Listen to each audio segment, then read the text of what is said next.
I'll never forget what he said. Give us 30 days, and we'll give her the rest of her life. Jenna, I am so happy that you're here today to share your story, because your number one reason for being here today is to give other people hope.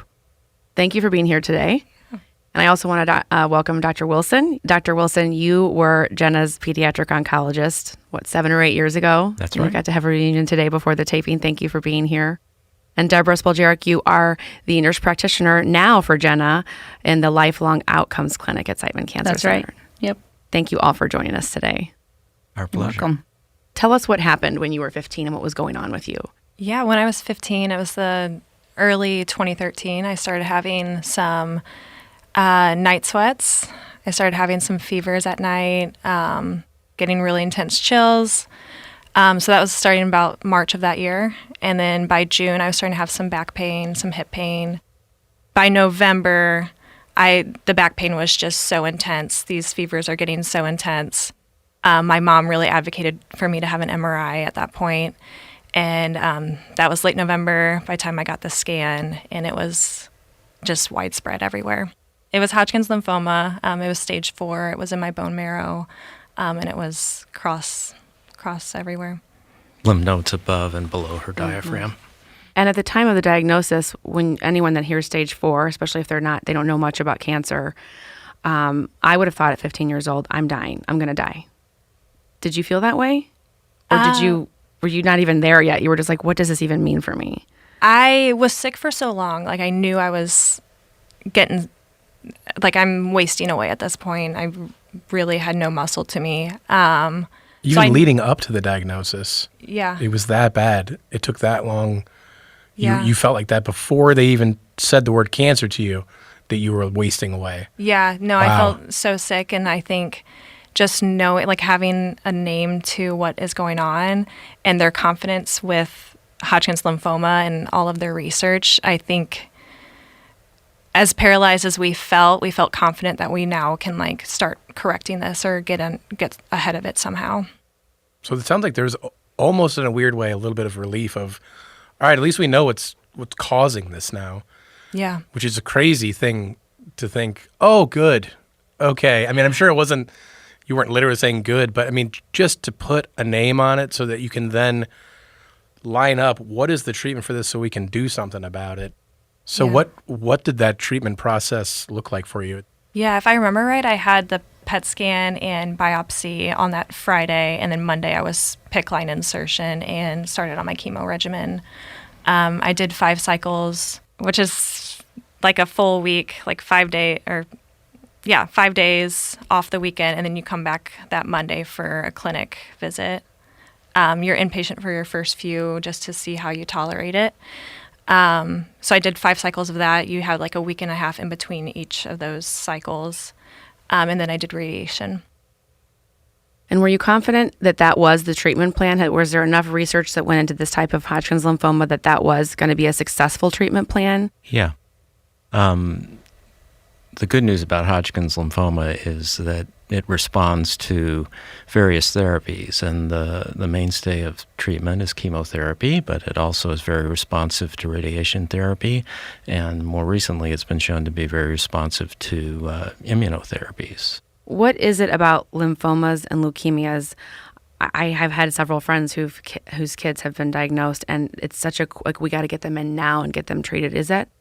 I feel that that's been the response, like it's immediate. Is there something specific about when that's diagnosed, why that chemo has to start so soon? We just try to treat promptly is the short answer. Gotcha. They are rapidly growing malignancies, and so the sooner we get started, the sooner there'll be a response. Right. And you were at Children's Hospital, which for anyone that's getting confused, because we've mentioned Children's or, we mentioned, Barnes here, Siteman Kids is at St. Louis Children's Hospital, and Siteman Kids specifically treats children there that had a cancer diagnosis, and it's part of the larger Barnes Jewish Christian Hospital system, which all have WashU Medicine physicians at them. So just to clarify, because it can get confusing in the St. Louis area with it's all connected. And so Debra, you were a pediatric oncologist nurse, right? And now you run the Lifelong Outcomes Clinic. Yes.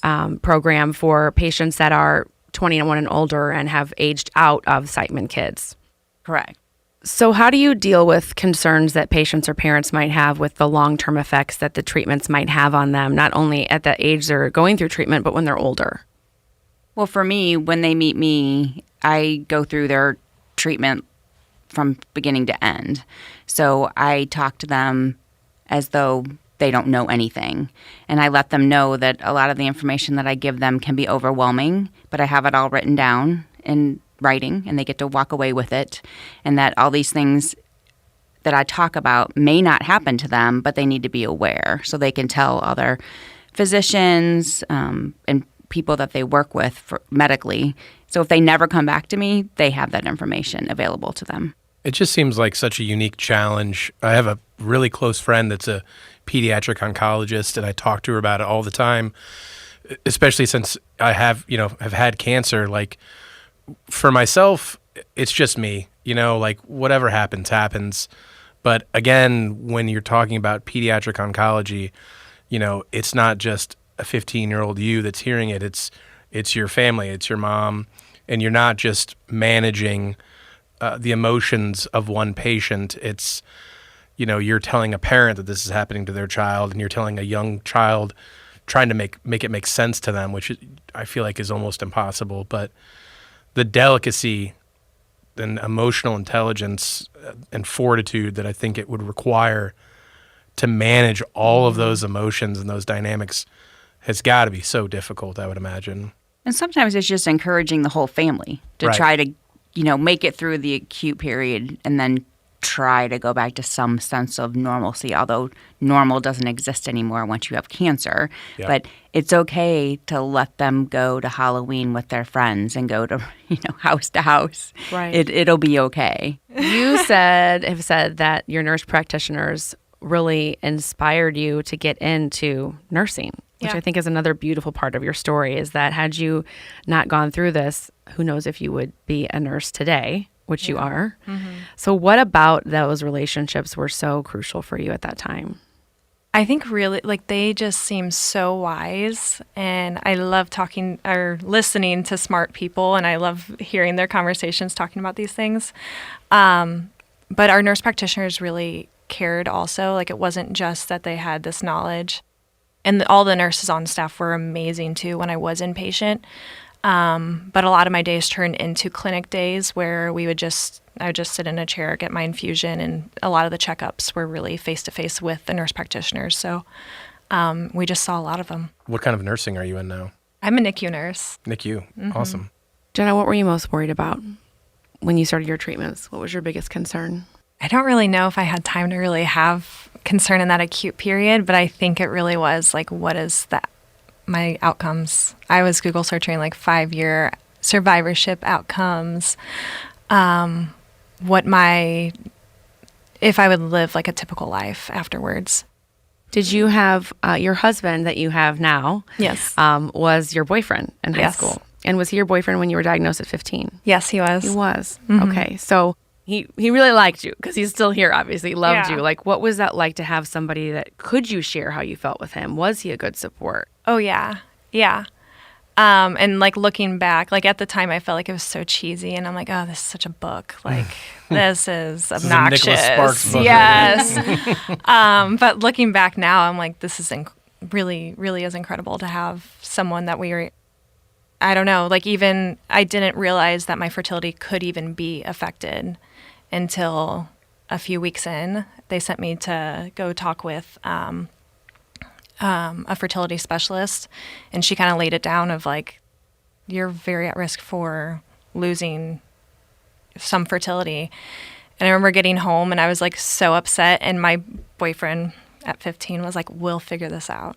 I'm like, how cheesy. Oh, man. But we figured it out. Yeah. But yeah, it's just amazing to be able to not have to re-explain all those things. Yeah. We went through it together. Yeah, my gosh, talk about growing together. You know, Yeah. my wife and I dated for a long time, and I think back, I'm like, man, we went through college together, and all this growth and change. You guys went through all the awkwardness of, high school, cancer, everything after, marriage, kids. Right. I mean, that's a very strong bond that you guys must have. Yes. But I love the idea of like acknowledging that it's like a book. Yeah. But that at any stage, instead of being like, you're so sweet, you're just rolling your eyes, being like, this is so cheesy. No, I'm like, I do have to warn you, it's very obnoxious. Yes.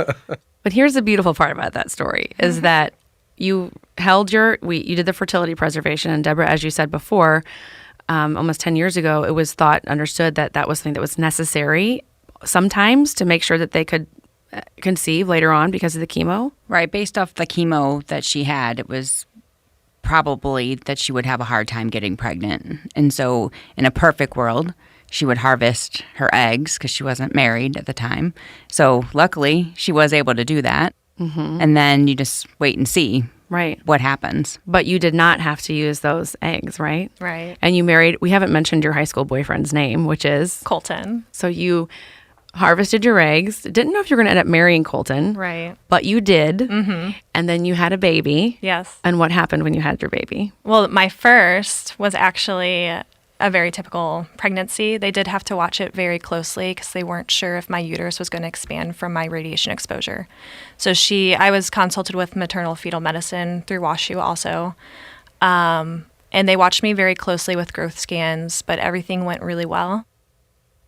She actually ended up getting Graves' disease, which she did like 8 weeks of treatment. She's fine now. But my son I had a complete placenta previa. He was born 10 weeks early, and he spent 8 weeks in the NICU. Had you been a NICU nurse already at this point? No, when he was born, I was 3 weeks from graduation of nursing school. Wow. Yeah. And that experience did what for you? It changed everything at that point. I wanted to be in oncology. I was a little nervous about what feelings that might spark, but once my son was there, it kind of changed everything for my trajectory of what I thought my career would be. And so you decided to get into neonatal care. Yes.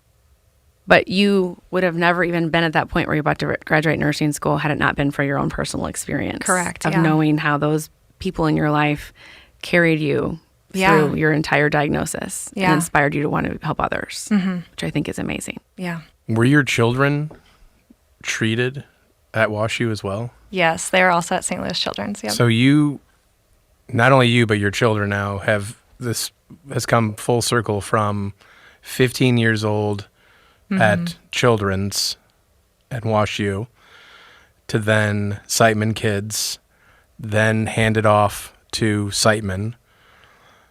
For lifelong outcomes. Yeah. For lifelong outcomes. Then you're in nursing school, about to graduate. You've got your firstborn, then your secondborn, both treated and successfully treated for non-cancer related issues. But this is all under the WashU umbrella. Yes. That's crazy. Yes. Yeah. And Colton, who was there from the beginning, is their dad. Yep.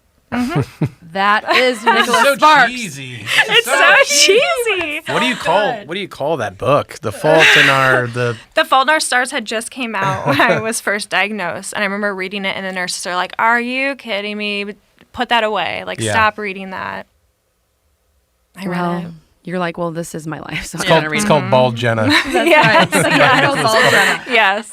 I have a question for you about when you had to make that transfer from to the lifelong outcomes.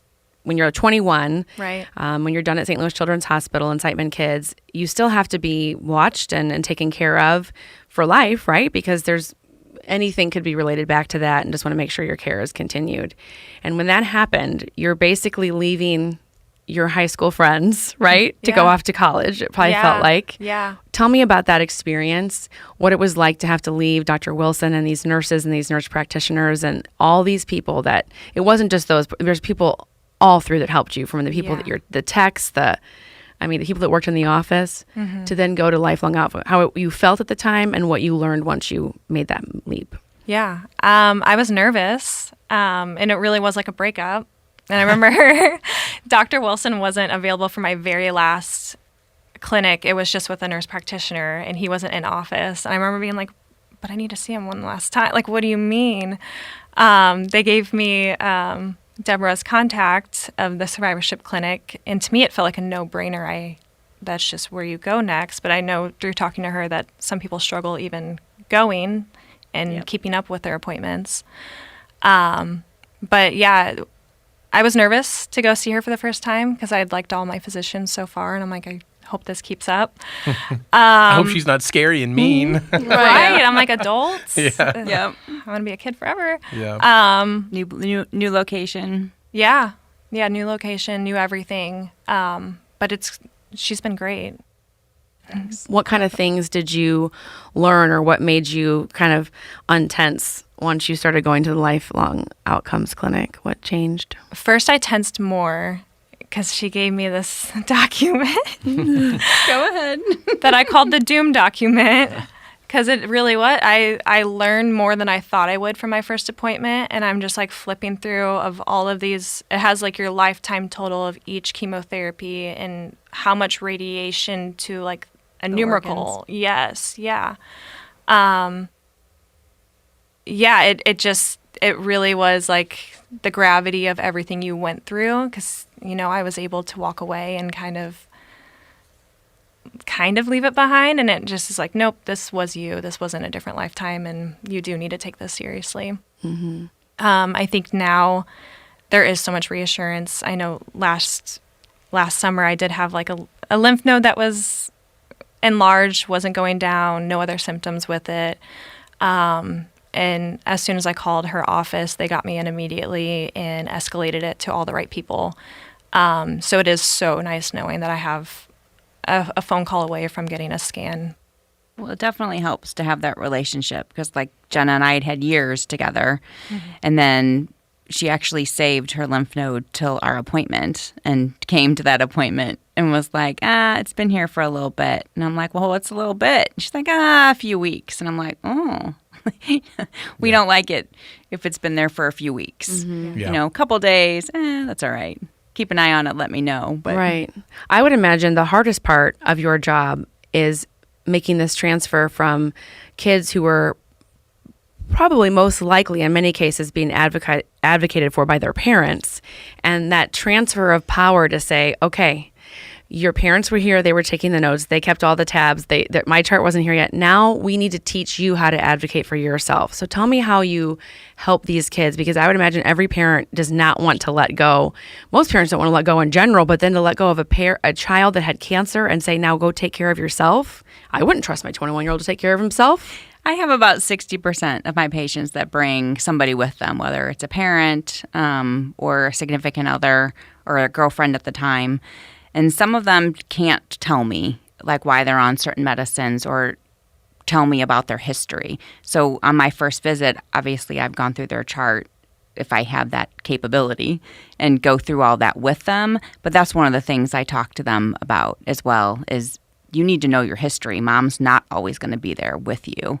You need to know why you're taking that medicine. If it's for high cholesterol or for high blood pressure, you need to be able to know why you're taking it and not mom. But I have several patients that don't embrace that and their parent is still driving their appointments, and that's the way it is, and that's okay.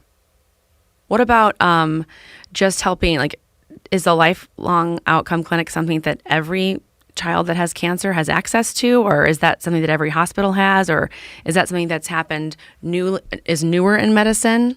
It is newer. Children's has been doing it for years, and they used to see patients well past 21.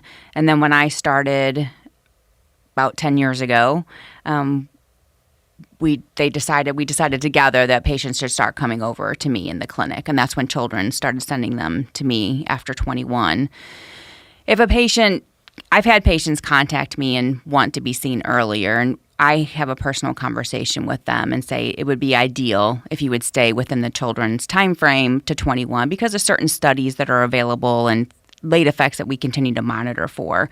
But if a patient is adamant about not going back to the children's side because unfortunately maybe they're in college or they just have a thing about sitting next to a 4-year-old, I'm not going to tell them no, but I have a conversation with them about that. And then I have my oldest patient I think is 64, So I have patients that were never treated at Children's and find out about my clinic. I also see breast cancer survivors, and sometimes in seeing those patients, I find out that they had Hodgkin's when they were in their 20s. And so then we have a different conversation about what their long-term trajectory is, because they're potentially not having their heart looked at or other things that may fall in those late effects. And what made you make that transition? I'm just curious. I know you were in pediatric oncology nurse. What made you make the transition 10 years ago? I have always really liked survivorship, and I was one of the brain tumor nurse practitioners and did a lot of that in that practice. And then an opportunity presented itself at Siteman to cross over into survivorship. And so I did that for 5 years as the program manager, in addition to getting my family nurse practitioner and missing patients and going back to patient care. And then there came an opportunity where I wanted to focus more on patient care and step down as the manager, and then just have continued in the Lifelong Outcomes Clinic as my main focus, and then supporting the current program manager. Yeah. So who qualifies as eligible for the Lifelong Outcomes program? Any patient who's been treated for a childhood cancer. So even if you're 24 but labeled as a pediatric leukemia or some other pediatric cancer diagnosis, even treated on the adult side, would classify as my in my realm of being seen. And then any true pediatric patient. I've had some that were born with tumors that I see that were treated outside of St. Louis and found my clinic through the website, and I get to see. So I have from all over the United States. So we can put the website in the episode description, but what about people that want to come see you, have experienced childhood cancer, and they didn't even know this clinic existed? Yeah, I would love to see them. I would love to have them come into the clinic and have me go through their history and let them know what recommendations are for their follow-up. And then they can either continue to see me on a yearly basis, or we can send that information to their primary care physician and they can continue to do that. And do they need a referral, or they can just call? Nope, And they can just call, self-refer. Dr. Wilson, you've been treating pediatric cancer patients for a while now. What have you seen change over the years in the tools you have to help patients? What are you most excited about now and in the future of treatment for pediatric cancer patients? Well, there's been constant improvement every year just across the board, and the survivals have improved. The treatments, there's been more of a focus on minimizing long-term toxicities. So our goal now is not only to ramp up the survival rates, but also try to minimize long-term complications. And I think that survivorship clinics have been integral to making those improvements. And the other exciting thing is that the treatments themselves have improved with time, immunotherapy being one of the latest additions to the arsenal. How about proton therapy, radiation? Is that something that's changed things for pediatric cancers? Oh, definitely, because it's lessened the complications related to radiation therapy. Now, the radiation oncologists are able to precisely aim the radiation therapy beams and use proton beams to minimize damage to normal tissues. So they're pointing those beams directly at the cancer, not in the area of the cancer, which in the past it would affect the healthy tissue, right, and cause its own set of complications for kiddos. And proton therapy isn't just used for kids, by the way; it's used for adults too. Correct? Correct. Yeah. I have one question for you, Dr. Wilson. How proud does it make you to be sitting next to her and seeing that she is a mother and she's a nurse, and you helped save her? Because I get emotional even thinking about it. It makes me very proud. She's the same person that I knew 10 years ago, I guess. Right, or whatever. right. Same personality. Listening to her just brought back this flood of memories that you're the same person. What does it mean to hear that she's a nurse now and that your team it's great. It's fantastic. We need bright people in the field. Well, thank you both for not only taking care of so many children, but taking care of Jenna and inspiring her and for being here with us today. We appreciate you. Our pleasure. And next, we're going to bring on your mom, who was an integral part of advocating for all this. She's the note keeper, right? And the gatekeeper to talk about what it was like to go through this experience with you. Yeah. Theresa, thank you for joining us now. You are Jenna's mom, and I know that you were integral in every part of her cancer care. What was your first thought, if you can even remember, when they first told you? What was your first, like as a mom, is it I can't lose her, or how am I going to get her through this, or fear? Do you even remember? I do remember. I remember being in the room when we got the news. Dr. Wilson and Katie and Jenna and I, they had to sit down, and the monitor was right in front of us, and they wanted us to see what the scan showed. And it was everywhere. Actually, it's liquid tumors is what it is. It's not like a hard tumor, but it's in the blood. We just sat there. We just cried. And I'm just like, all this time, how long has she had this? Is my first thought. And then how are we going to get her treated? We got to get her treated. What do we do? And then Dr. Wilson immediately assured us that they're going to take care of this, that they had successful outcomes, and Jenna was going to be the next one. How did you get through it as a mom and just waking up every day? I worried. Fearful. I'm a worrier anyway. I worried terribly that something serious. At first, I thought maybe she had, because she'd go outside for a while and she'd come in and her face would be a little blotchy, and I was looking for, well, maybe she's got, there's a rheumatology disease. Like lupus. Lupus. I'm like, oh, maybe she's got lupus, because I'm thinking it was like a butterfly shape. I was trying to figure out why she's so sick.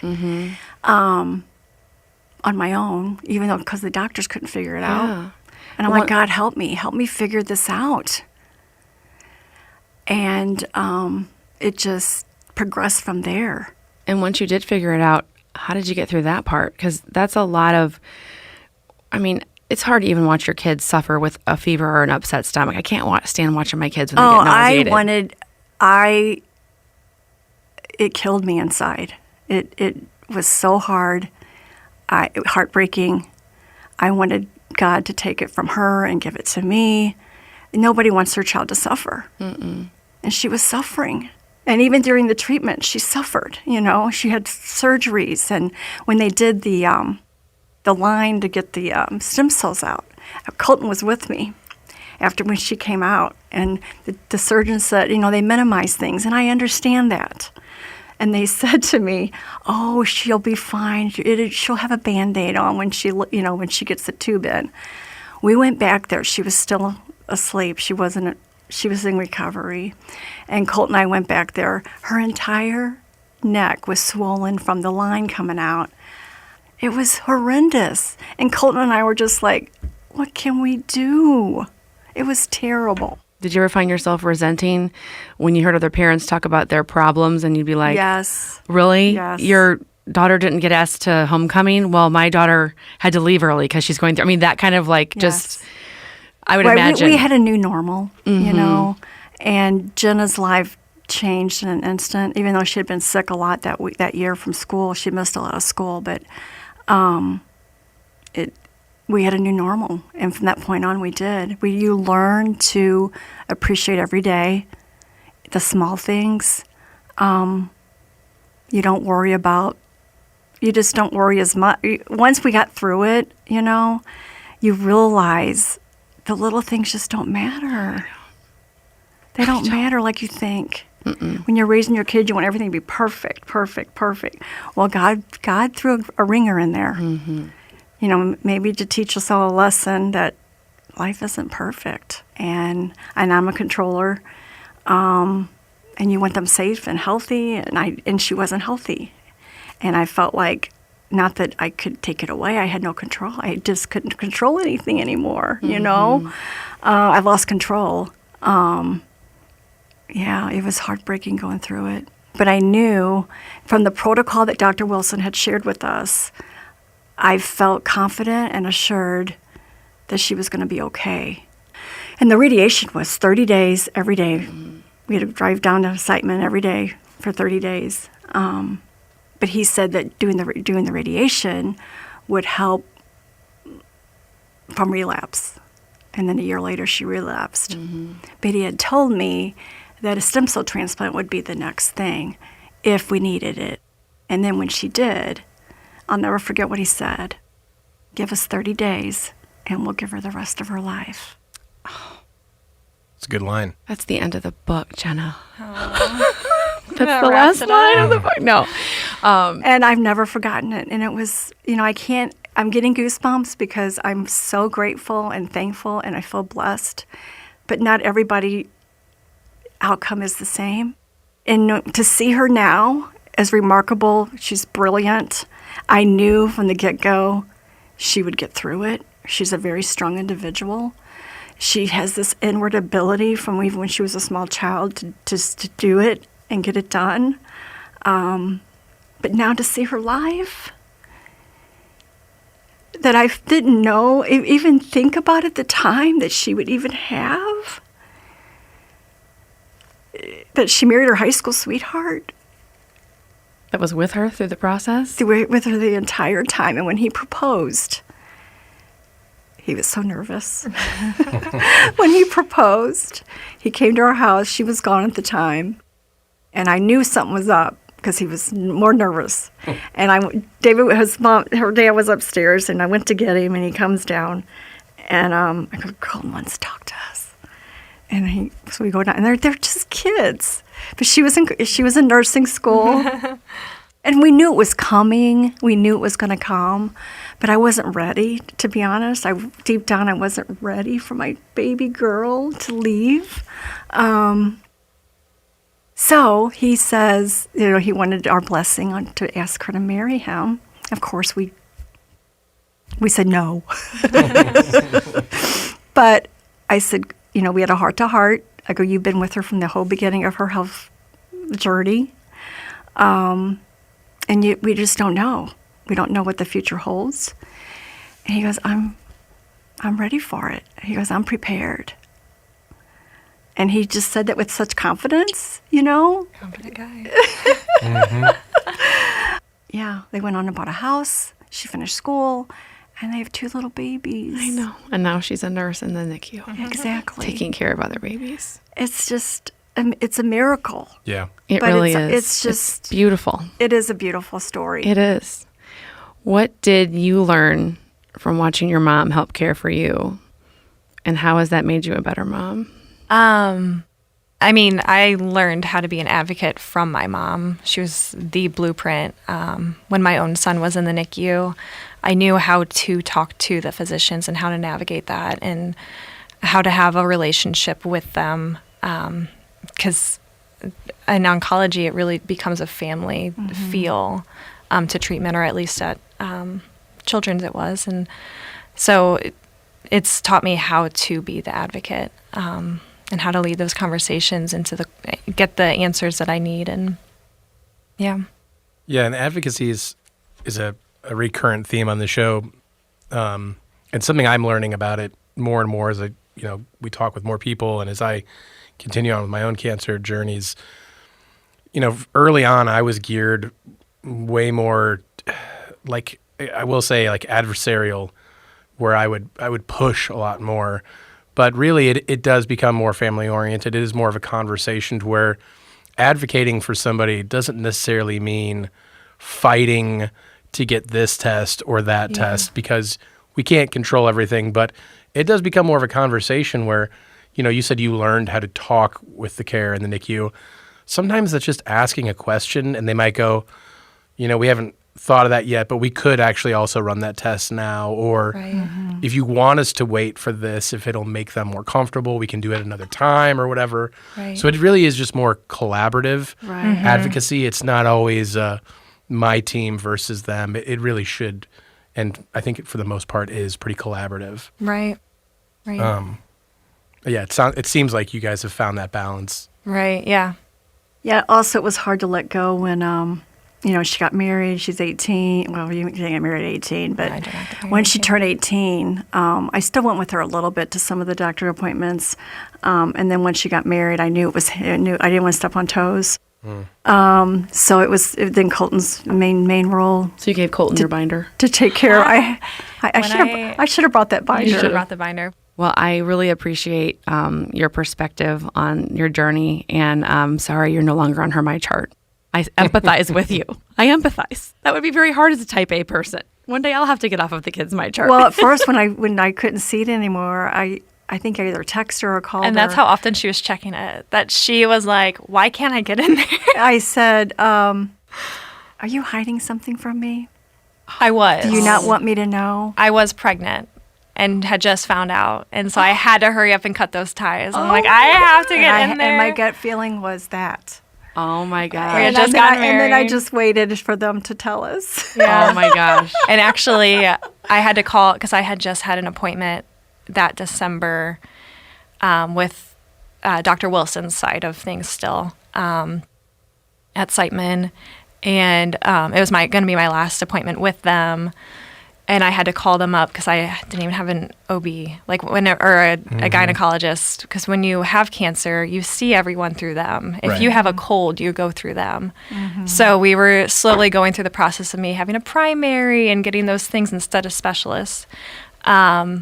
And so I had to call them and ask for a recommendation on a gynecologist. And I was like, also, you cannot tell my mom. So I forgot which.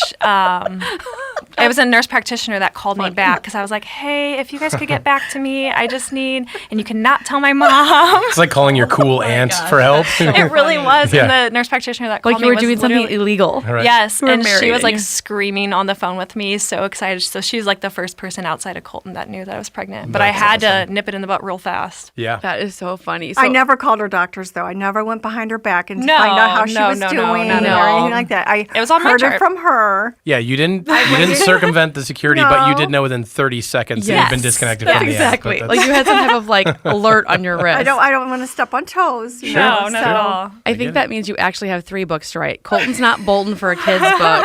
We'll get through this for a love novel, and then Mom, get off my chart. Off the My Chart. for a grandparent, Stop looking at for My older Chart. parents. Yes. Yeah, I think that's. I mean, you're going to be busy over these next few years writing books. Yeah. I can't wait for you to go on your book tour.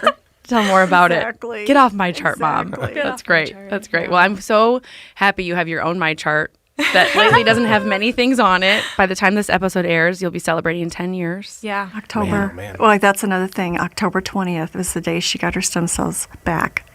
Okay. And that was the day she started being back to Back to- life. yes. Because when you go through those treatments before stem cell, No, I don't like this word. they bring it's like they bring you to death almost. I mean, it's so bad. Yeah. But she has her second birthday. My mom celebrates my rebirth. I do every year. So she gets, don't like that word. It just So- makes this story even better. so she Yep. was born on July 22nd, 1998, but she was rebirthed on October 20th,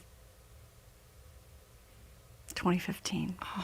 2 celebrations. Well, I think it warrants that for sure. Sure.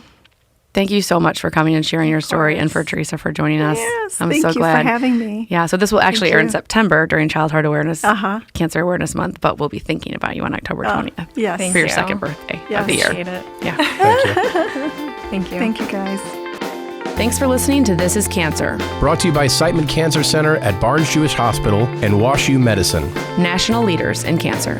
For more information on Siteman Cancer Center, go to siteman.wustl.edu and be sure to leave us a review and like and subscribe wherever you listen to podcasts.